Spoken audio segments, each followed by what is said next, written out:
Okay. Something else I must mention about Islam, they have no priest.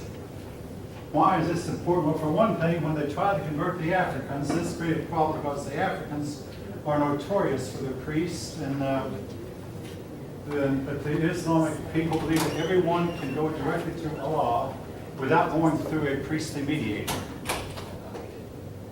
Again, no priest. Now, among Christians, Catholics do have priests, but Protestants have often talked about the priesthood of all believers, which makes Protestant Christianity somewhat like Islam, at least in that regard. That you don't need priests you don't need a mediator to go between you and God. All right.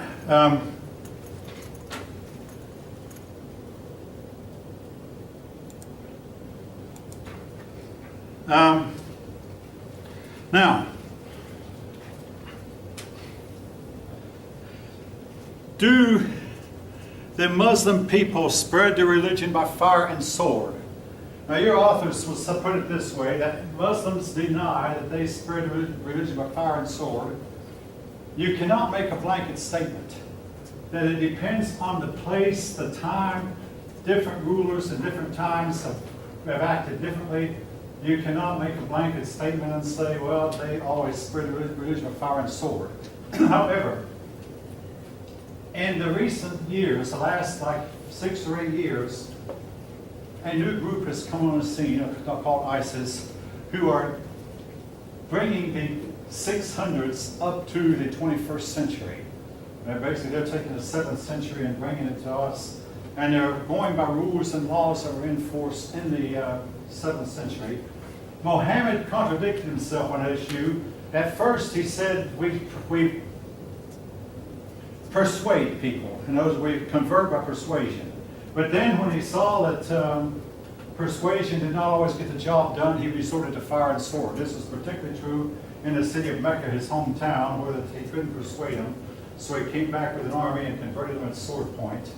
So they have used fire and sword at many times down through the ages, and sometimes they haven't. Again, you can't make a blanket statement. They believe in righteousness, and they believe in judgment for the wicked. But here's the catch-22.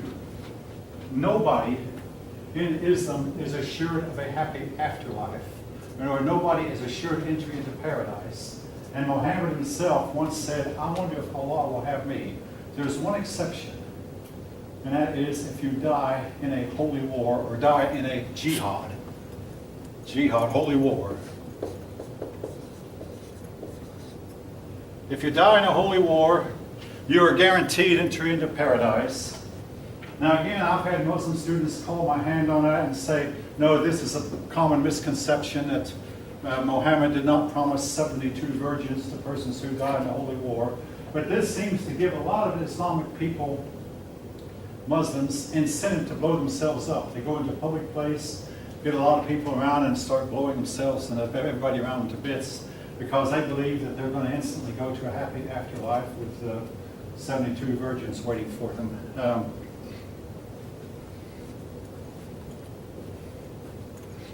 Now, again, they have no real provision for forgiveness. They also believe, now here's what is turning a lot of people against them today, their beliefs about women. They believe that women are property, and that women should be totally subservient to men. They also practice extreme modesty for women. In other words, a woman should even cover her face and wear the veil. Now this has led to them having conflict in some countries where they'll go to. For instance, France finally told the Muslim women, in order to get a driver's license, you're going to have to uncover your face so that we can take a picture of you. It's the only means we have identifying, and everybody else does. So they told the Muslim women that you can't wear the veil when you have your picture made for a driver's license. They have let up a little bit. Just within the last few weeks, Saudi Arabia has allowed women to drive. But before that time, women were not allowed to go anywhere without either their father or an older brother or their husband accompanying them. A woman could not be seen out by herself. Again, this was considered too independent. Also, she ran a risk of being raped. So they have tried to keep a real control of women, but here's where they run into a problem. As they move into these countries, they're moving into Europe and taking over, but the real worry they have is that their women will develop Western identity. Basically, they fear their women. Without their women, there's no passing the religion from one generation. It's the women who pass the religion to the next generation, much more so than the men. And if they lose their women, and they are afraid of losing their women, Lockheed hired a bunch of foreigners because they wanted to sell the money, but they'd say, well, we have so many of your people working for us. They hired a son of a Pakistani nobleman whose older brother got to be the nobleman, not him, he was the younger brother. They hired a Pakistani nobleman one time, and this Pakistani nobleman carried his wife to this country, and his wife became an American-like and divorced him. Well, he went back to Pakistan, and his brother got him a new wife, who he brought back here, and as far as I know, they're still together. But they are afraid of losing their women because, again, lose your women, you lose everything. Now,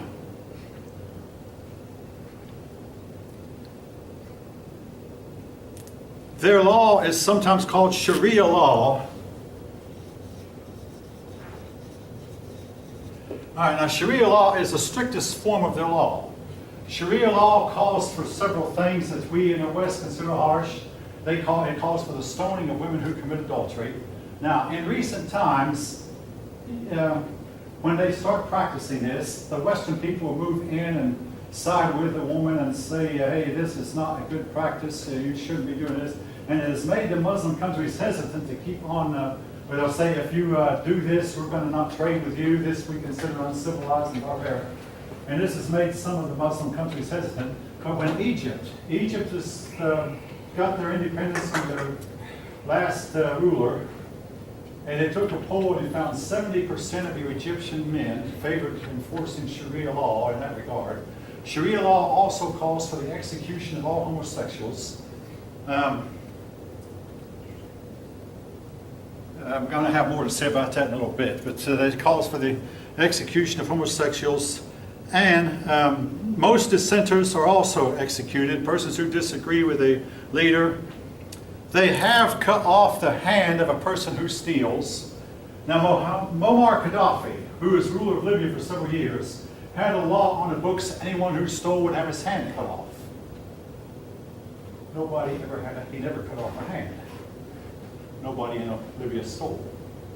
But it was like a cross-cutting that if you converted to Christianity or Judaism, you'd have your right hand cut off and your left foot cut off, across, or maybe your left hand cut off and your right foot cut off. The idea was to make sure that you did not convert. Converting from Islam to any other religion is considered a crime punishable by death under Sharia law. They never show a picture of Muhammad or any member of his family. We do not know what Muhammad looked like. Now, there was an American man who drew a picture of Muhammad one time, and he had to go into hiding, and as far as I know, he's still in hiding because this was considered blasphemous. They said, we don't draw pictures of Muhammad. Now, South Park did it. What's that? South Park did it. The TV show South Park did it. Oh, okay. If they did, I didn't know about it. It was. It's considered blasphemy. Yeah, they got a lot of flack for it. Yeah. Well, it's now. You cannot negotiate with them.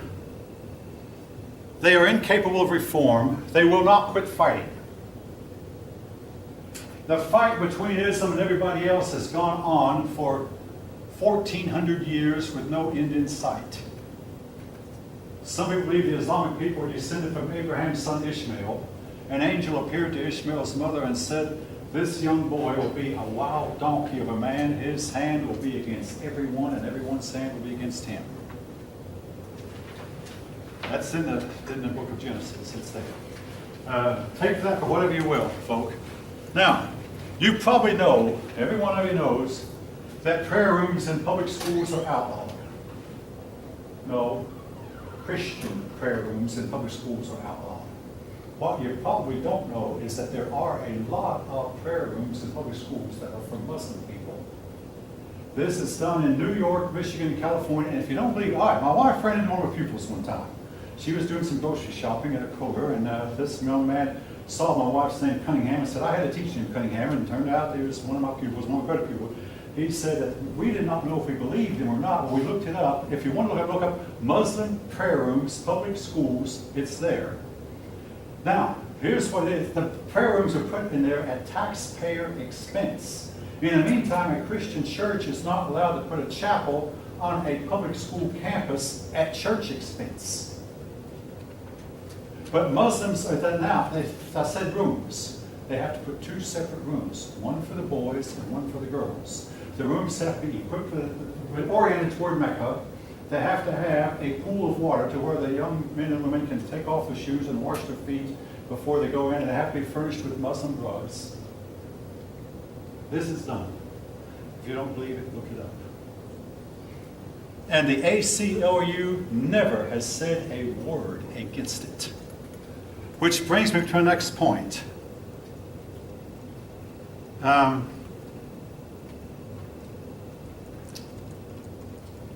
going to have to move on. All right. American liberals. All right, here's where liberalism really contradicts itself. American liberalism says we should limit our population. Islam calls for having as many children as a woman can bear. The liberals say nothing against it. American liberalism tolerates homosexuals. Islam calls for killing homosexuals. Nothing said against it by liberals. American liberalism calls for equal rights for women. Islam says that women should be subservient even to the point of mutilating a woman's body to make sure she doesn't commit adultery. And American liberals say nothing against it. So on and on it goes. Liberalism is harsh toward Christianity, oftentimes, yet they call for a toleration of Islam. Liberalism claims to advocate dissent, and yet they tolerate Islam, which advocates no dissent, or little dissent, if any.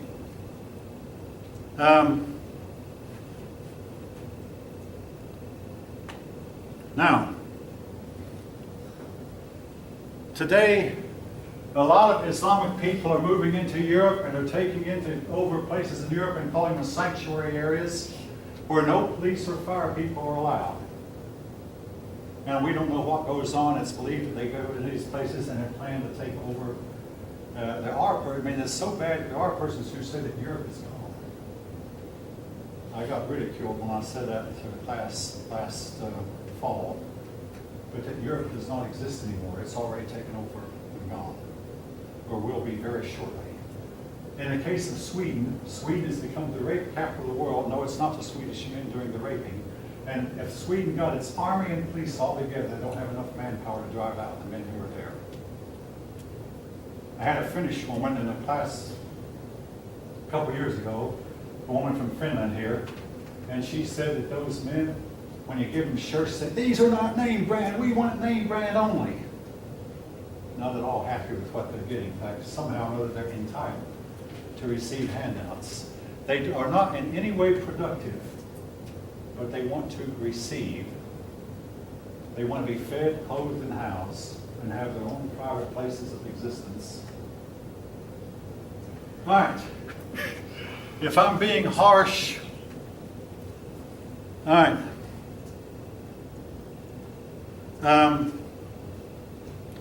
On a positive note now, they gave us in literature, they gave us a field of, they gave us the stories of the Arabian Nights. Of the Arabian Nights, I can think of two of them that I've read, Aladdin and the Magic Lamp, and Alibaba and the 40 Thieves. Have any of you read those stories, Arabian stories about the Arabian girl who kept herself alive by starting to tell a story, but then she'd end the story at a really crucial point, and the sultan would have to let her live another day. But she finished that story the next day, but started another one. And this went on for 1,001 nights, which is why this story is called the story of 1001 Nights. In Persia, they make very, very colorful rugs. And their Persian rugs are sometimes sold even to Western countries. All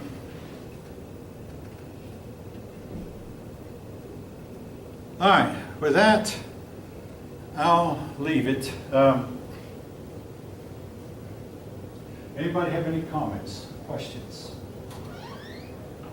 Okay, most of you seem to have liked listened, and I appreciate that. I mean, it's difficult to get a class so late, but I feel like I've done a fairly good job. And also, this topic that would have bored a class to tears 30 or 40 years ago, now at least you'll listen. Nobody will comment. And if you're afraid of the topic, folk, you can't be more scared of it than I am. It's not a very comfortable topic to talk about. And I feel like I've treated the Islamic people as fair as I can. I want to remind you, you are not protected from offensive speech. If I've said something that offends you, I'm not going to apologize. I can show me I'm wrong. Otherwise, I won't, because the Constitution gives me freedom of speech, but it doesn't. I mean, today, this freedom of speech does not exist anymore. People get in trouble all the time for saying things that are hurtful and offensive. Well, the Constitution never protected anyone from hearing offensive speech. When I was in college, I had to listen to my atheistic professors say things I did not like. When I was in the Army, my sergeants would say have to sing dirty songs I did not participate in. And those of you who have been in the Army might know what I'm talking about. I mean, don't get me wrong, I'm glad to have served. I mean, I'm quite proud of the United States Army. There was something they did that I would not do. And when the sergeant told them, we're all going to the beer hall, I stayed in the barracks. I mean, 5 or 6 of us did. I mean, hey, I wasn't going anywhere. And he did not come out. He could not make me go there against my will. I knew my rights. It was not part of my turn. I did everything else. But when it came time to go to the beer hall, the crew went, except the 5 of us, I stayed behind. But I heard offensive stuff when I was in the Army. I heard offensive stuff when I was in college. And sometimes, I get my pastor at church will step on my toes. Maybe my toes need stepped on. Everybody should have their toes stepped on. One person, a preacher, my senior associate pastor, said recently, he said, I'm afraid I won't step on somebody's toes. I should step on toes. All right, I've tried to present Islam, the goods and the bads. The future, folks, we're going to have to deal with the wars that's going on. Every war going on this planet right now has an Islamic country involved in it. No exceptions. I'll leave it at that. Okay, got to move on. Africa.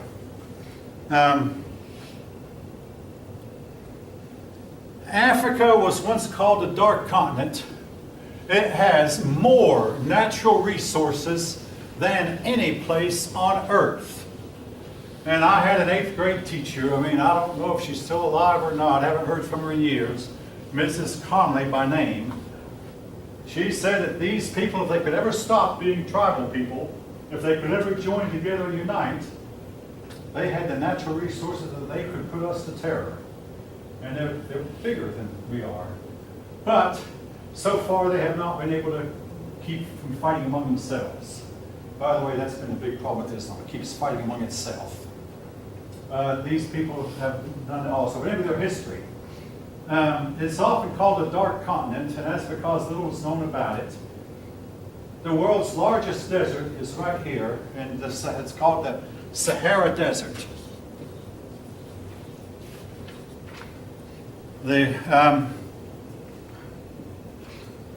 We often think of Africa as being a jungle, but most of Africa is not jungle. Only about 12% of the jungle of Africa is jungle.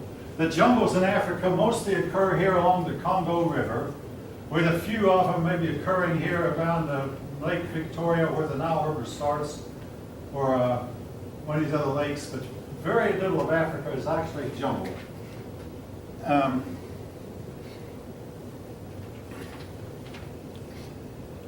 Now, The eastern part of Africa is called the safari country, and a lot of your experts believe that mankind began, and if you remember that chart I showed you put out by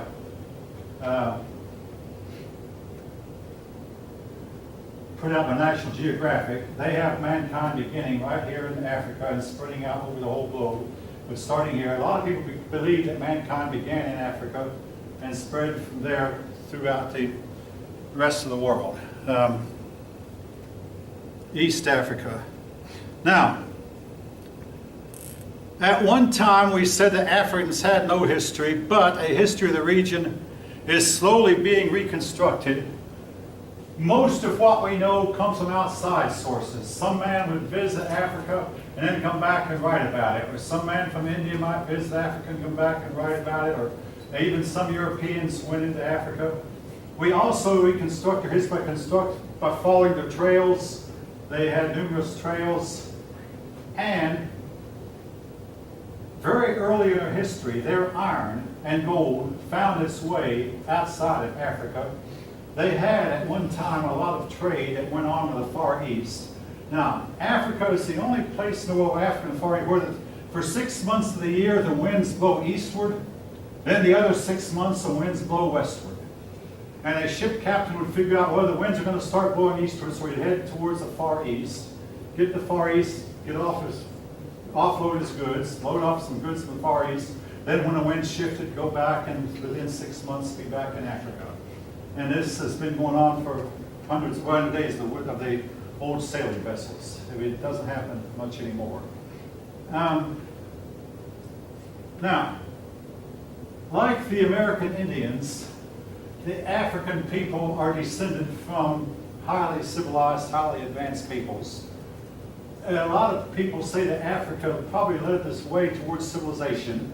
Africans may have taught the world how to plant seeds, how to farm, how to domesticate goats and sheep and cattle and whatever else, and may have spread this knowledge into the rest of the world. But civilization might have started in Africa, according to some theories, and then spread from Africa to other parts of the globe. Again, this is all speculation. We cannot be quite sure. Now, a lot of their history comes from archaeology. Their writings. They do have writing that has been found, but unfortunately the writing is like inscribed on stone or inscribed on ivory or inscribed on bones, and we don't have enough of it to decipher it. If we ever get to find more of their writings and decipher it, it would tell us more about their history. Some of their main kingdoms. There was a kingdom of Cush, also known as Nubia. Cush, Nubia, this region right in here of Africa, just across the Red Sea from Arabia. And this might have been where mankind first learned to farm. Again, this is close to Kenya, the region of East Africa where mankind had its beginnings.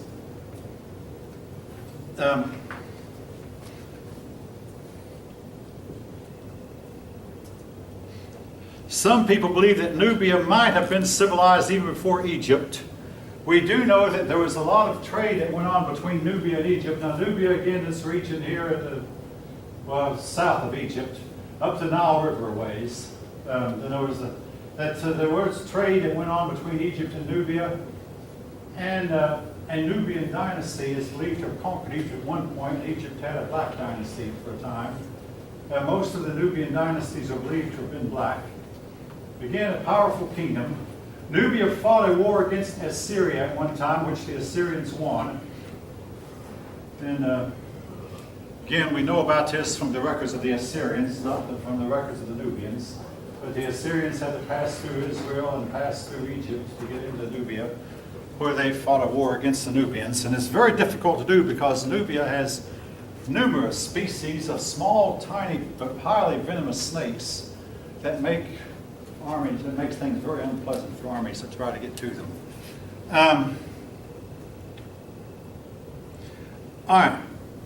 Iron. A big part of Africa has been iron mining. The Africans early learned how to mine iron and then learned how to melt the iron. Now, melting iron calls for getting a lot of oxygen into the flame. You know, you just cannot put iron on an ordinary fire. You've got to put the iron in an enclosed container and then use huge bellows to pump the air into the flame to get the flame hot enough to melt the iron. The iron has to be melted to get the impurity, because when iron is mined, it's mined with impurities stuck all over it, all through it. So you mine the iron, and when you melt the iron being heavier than most other elements, the iron falls to the bottom. Then you can use a clay shovel. Clay will not be melted by the hot iron. Use a clay shovel to scrape the impurities in the iron off the top. And you can get pure iron, or then you can pour the iron into a mold and make a mold out of it. Or you can leave the iron in its form and let somebody else mold it. But this iron was shipped across the Sahara Desert into Europe. And if Sir Lancelot even existed, his sword and armor might have come from Africa. And he might not even have known it, assuming that he existed at all. And if King Arthur existed, his armor and sword might have been made from iron that came from Africa. Now, crossing the desert, at first they used donkeys. But then as the desert got drier and drier, they started using camels. You may know why. A camel can store its water in its hump and go for days at a time without having to take a drink. The desert has oases, and people would travel from one oasis to another, and they would navigate in the desert. But you can't navigate by hill, and because these shifting sands will shift, and the hill this year will be gone the next year. So they would navigate by stars, just like sea people would, or by the sun. And you might think, well, what if it was a cloudy day? No problem, they never had cloudy days in the desert. Rarely, ever, if ever. So they would navigate by stars and by sunlight. And you can get to where you're going by navigating that way.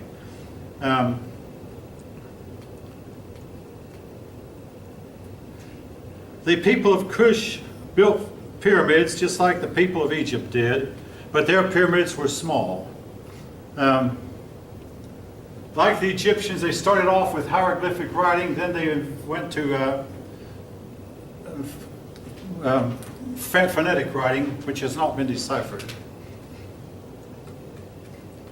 Now, the Sahara Desert was once a fertile land that was inhabited, and a lot of people believe it became a desert as a result of over-farming. In other words, the people would irrigate the land, and the irrigation left salt. I mean, they irrigate with water that had a little bit of salt. But over time, it got more and more salt, and eventually the land got non-productive and became sandy, really dry and sandy. And then the sun beat on and made it really hot, which in turn forced the clouds away. Until today, the Sahara Desert is still expanding at a rate of about 30 miles a year. And it might eventually have to quit because it can't overtake the whole earth, but it's overtaken almost all this whole region of North Africa. You may or may not know that all the hurricanes that we have originate in the Sahara and come across the Atlantic and gain strength in the Atlantic storm waters. This is supposed to be an active hurricane season, and so far we have not seen very many of them. Anyway, hurricanes originated in the Sahara Desert. But as the Sahara Desert became drier and drier, people left, and oftentimes they left their artwork behind them. The artwork that consists of wooden statues. And in the dry desert, a wooden statue will last hundreds of years, or sometimes stone statues, and sometimes paintings. Even paintings will last a long time in that dry desert sand. So they left their stuff behind and moved as the desert dried up. Again, we don't know for sure what caused it to dry up.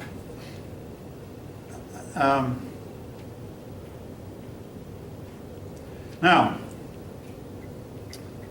the dominant culture of Africa eventually became the Bantu. These people have a tendency to become tribal people like we saw in American Indians, or again, the author of your book calls them stateless people.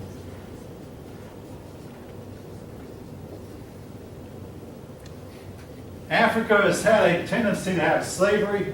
And the rumor has it that in the Sudan region here and in the Congo, slavery is still an issue. Slavery has been a part of Africa's history from the beginning, as far back as we know. The Romans took African slaves, and of course Africans were imported by Europeans into North and South America for a few hundred years before eventually the trade was stopped and the practice outlawed. But slavery has been a big part of Africa's history from the beginning. All